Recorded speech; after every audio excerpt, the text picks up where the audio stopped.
আজকের যাত্রা শুরু হলো এখান থেকেই। প্রথমে আমরা নৌকায় উঠলাম। নৌকাটার ভিতরে অনেক লোকজন ছিল, সবাই উৎসাহ নিয়ে যাত্রার অপেক্ষায়। নৌকা ধীরে ধীরে এগোতে লাগলো সি বিচের কিনারার দিকে।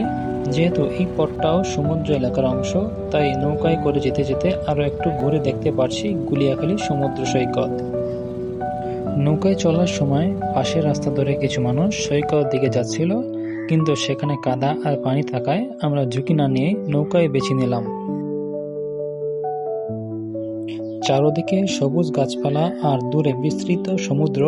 এই সৌন্দর্য দেখতে দেখতে আমরা এগিয়ে চলেছি আমাদের গন্তব্যের দিকে। আশপাশ দিয়ে নৌকা এগিয়ে যাচ্ছে, মনে হলো যেন প্রকৃতির সঙ্গে এক বিশেষ যাত্রা, ভ্রমণ পিপাসুদের এক মিলন মেলা।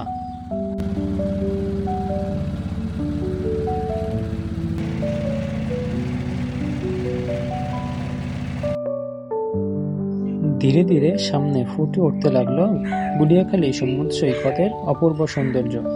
চারদিকে সবুজ গাছপালা, বিস্তীর্ণ সবুজ মাঠ, গর্তে জমে থাকা স্বচ্ছ পানি, সবকিছু মিলে এক অন্যরকম শান্ত পরিবেশ। আর পাশ থেকে পাহাড়ি সৌন্দর্য যেন পুরো দৃশ্যটাকে আরো জাদুকরী করে তুলল।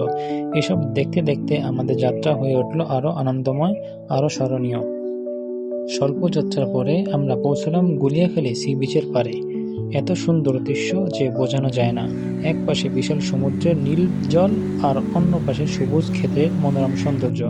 বাংলাদেশ সত্যিই অপূর্ব।